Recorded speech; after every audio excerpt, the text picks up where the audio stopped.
Ma'am other కంట్రీస్‌తో పోలిస్తే ఇండియాలో screen time 8 hours, 10 hours అని చెప్తా ఉంటారు.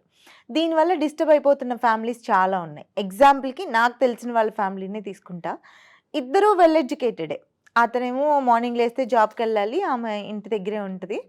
సో, నైటంతా ఈ సోషల్ మీడియా అడిక్ట్ అయిపోయి, ఈ స్క్రోల్ చేసుకుంటూ 12 అయినా, 1 అయినా పడుకోకుండా, మార్నింగ్ ఎర్లీగా లేవకుండా, అతనికి ప్యాక్ చేయాల్సిన లంచ్ ప్యాక్ చేయకుండా, ఇంట్లో పనులు చేసుకోకుండా, అలా వీళ్ళిద్దరి మధ్యలో డిస్టర్బెన్సెస్ వచ్చేసి, గొడవలకి దారితీసి అది extreme ఎళ్ళిపోతంది.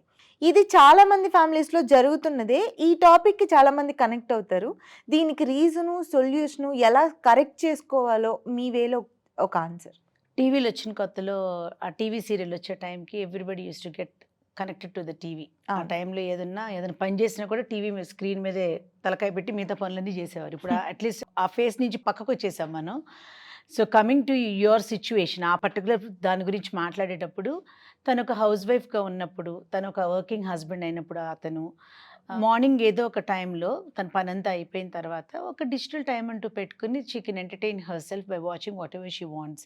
But wife and husband ఇద్దరు వేరు చోట వర్క్ రీత్యా వెళ్ళినప్పుడు కానీ, అతను వర్క్కి వెళ్ళి వచ్చినప్పుడు కానీ, తనతో నీకు దొరికే టైం చాలా లిమిటెడ్ టైం అయినప్పుడు that's a very precious time. హ్మ్. సో ఆ టైంని అతని కోసం నేను వీళ్ళిద్దరి కోసం అనుకుని she need to keep that for themselves. ఆ డిజిటల్ టైమింగ్ని పక్కన పెట్టుకుని దాన్ని సెగ్రిగేట్ చేసుకుని ఈ పర్సనల్ టైమింగ్ని కనుక తను ప్లాన్ చేసుకుంటే ఇష్యూస్ రావు. హ్మ్. సో వాళ్ళని కూడా పక్కన పెడితే Roopa, every one of us including you, me and every one, we need to get into that mode of digital detox. దాని నుంచి టోటల్గా పక్కకు వచ్చేయటం అనేది, వీఆర్ ఆల్సో కనెక్టెడ్ ఫ్రెండ్స్గా కానీ అయి కానీ మనకి ఎంటర్టైన్మెంట్ కావాలి కానీ అదే లైఫ్ అయిపోతుంది. అవును. సో ఆ డిజిటల్ డీటాక్స్ టైం అంటూ ఉండాలి మనకంటూ కొంత టైం ఏదో ఒక టైంలో స్క్రోల్ చేసుకోవటం ఓకే, కానీ దానికి ఎడిక్ట్ అవటం వల్ల it's know where helpful in any means. Health wise చూసుకున్నా, రిలేషన్షిప్స్ వైజ్ చూసుకున్నా దానివల్ల మనకి నెగిటివే కానీ పాజిటివ్ ఏమీ లేదు.